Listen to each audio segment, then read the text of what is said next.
makikita nyo, meron kasing lumabas na balita kahapon. Etong patungkol mga kababayan sa hindi daw pag-imbita kay PBBM sa inaugurasyon nitong si Donald Trump. At yan ay ginawa na agad ng kung ano-ano mga kwento ng mga taga-suporta nitong si Digong, especially ng mga vlogger nitong si Digong na kesyo daw mga kababayan, ayaw daw ni Trump sa mga adik kaya daw hindi imbitado etong si PBBM. Tapos may kung ano-ano pa sila mga sinasabi mga kababayan against po kay PBBM. Pero kung matatandaan nyo, ito i-play muna natin. Pangulong Bongbong Marcos hindi imbitado sa inaugurasyon ni US President Donald Trump. Bakit daw mga kababayan? Pagpatuloy pa natin. Umabante sa balitang yan si Abante reporter Eileen Taliping. Mga Chief of Diplomatic Missions lamang kasama ang kanilang asawa ang inimbitahan ng Joint Committee on Inaugural Ceremonies ng Estados Unidos upang ikatawan ang kanilang gobyerno at heads of state sa inaugurasyon ni United States President Donald Trump ngayong Enero. Ito ang kinumpirma ng Malacanang kaya si Ambassador Jose Manuel Romualdez ang magiging kinatawan ni Pangulong Ferdinand Marcos Jr. para sa okasyon. So sa madalit salita mga kababayan, kahit noon pa man, talagang kapag ka nagkakaroon ng inaugurasyon, ano po ang US mga kababayan ng Washington, halimbawa nagkaroon sila ng bagong presidente, nagkaroon ng inaugurasyon ng isang presidente ng US mga kababayan, hindi na po sila nag-iimbita ng mga presidente. Bakit? Unang-unang isinasaalang-alang po nila dyan yung security ng mga dadalo na iba't ibang leader ng bansa. Kaya ang ginagawa nila, mas minamabuti nila na mag-presenta na lamang or yung kanilang pa-attend mga kababayan yung mga ambassador. Katulad po mga kababayan nitong si Sir Babe Romualdez na kung saan siya po ang magpipresenta, ang magre-representa mga kababayan ng Pilipinas dito po sa inaugurasyon nitong si Donald Trump. At hindi ibig sabihin na wala doon si PBBM ay hindi na po siya imbitado. Kung hindi mga kababayan, ang iniisip din ng US dyan ay yung seguridad ng iba't ibang mga leader. Kaya hindi po sila nag-iimbita ng iba't ibang mga leader at mas minabubuti nila na yung mga ambassador na lamang mga kababayan ng iba't ibang bansa ang naandu doon sa inaugurasyon nitong si Donald Trump. Dahil kung matatandaan nyo mga kababayan, hindi lang naman ito yung unang beses na nangyari na hindi imbitado ang presidente ng Pilipinas. Dahil nung panahon ni Digong mga kababayan, hindi rin naman naimbitahan itong si Duterte.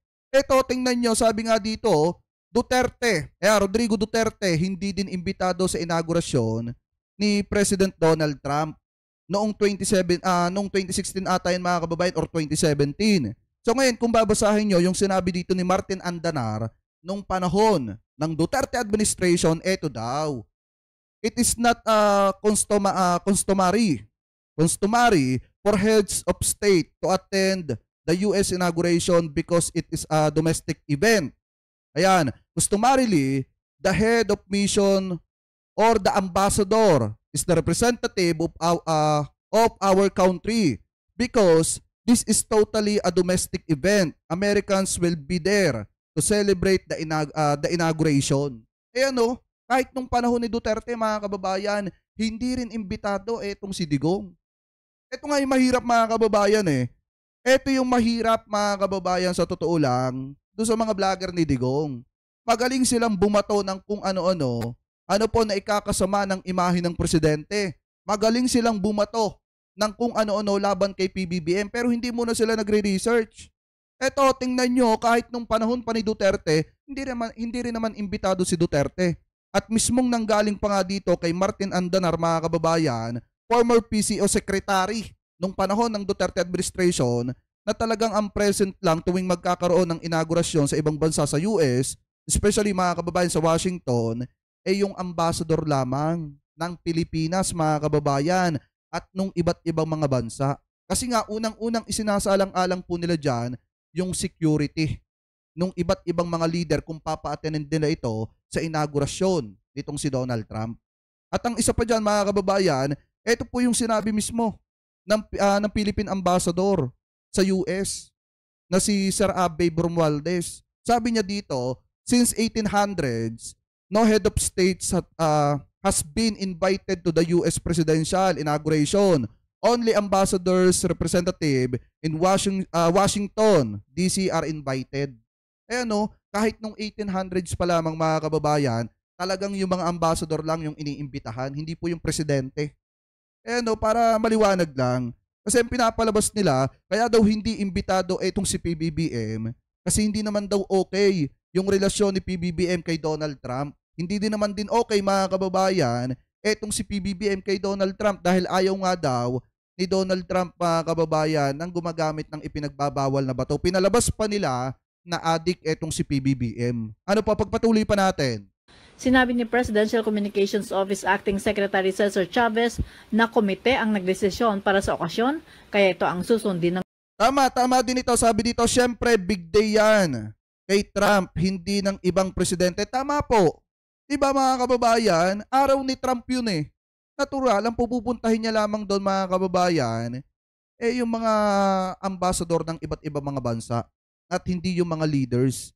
Kasi nga mga kababayan, yung security talaga, yung talagang iniingatan doon nitong sina Trump, ng US. Kasi kung pupunta doon yung iba't ibang leader ng bansa, eh paano matututukan mga kababayan ng mga security nung kakailanganin nila ng napakaraming security mga kababayan na magbabantay doon sa iba't ibang mga leaders. Kaya mas minabuti na lang nila mga kababayan na yung mga ambassador na lamang ng iba't ibang bansa ang magpresenta ng kanika nila mga bansa dyan po sa inauguration nitong si Donald Trump. Ano po, ipagpatuloy pa natin. Ng gobyerno.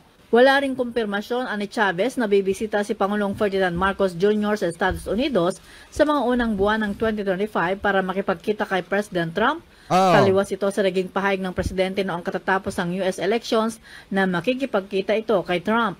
Matatanda ang inihayag ng Pangulo na nagkausap sila ni Trump noong November 19 at ipinaabot nito ang pagbati sa bagong halal na US President at planong makipagkita sa lalong madaling panahon sa White House.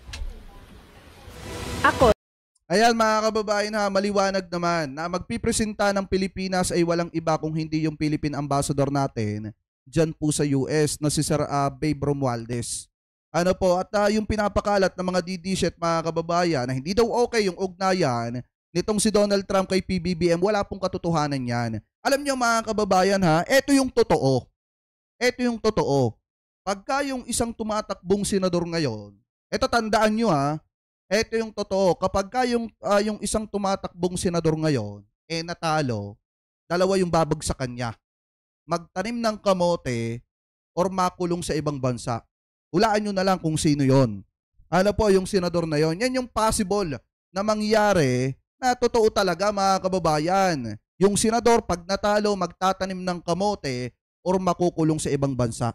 Dahil alam naman po natin mga kababayan na yung senador na yon talagang medyo nanganganib na ngayon na manalo. Kaya nga todo gawa ng fake survey mga kababayan yung sumusuporta sa kanilang network which is etong SMNI.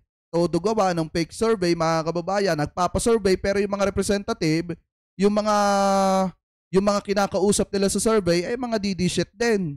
And natural, magna number 1 talaga dyan, si Kibulok mga kababayan. Pero, ang sigurado natin dyan, pag natalo yung senador na yon, magtatanim siya ng kamote, uuwi siya ng kanila at magtatanim siya ng kamote, at or di kaya naman, pagbabayaran niya lahat ng kasalanan niya sa ibang bansa, kasama yung amo niya. Dahil alam naman natin mga kababayan, palapit na ng palapit yung kamay ng ICC sa kanila para singilin sila mga kababayan.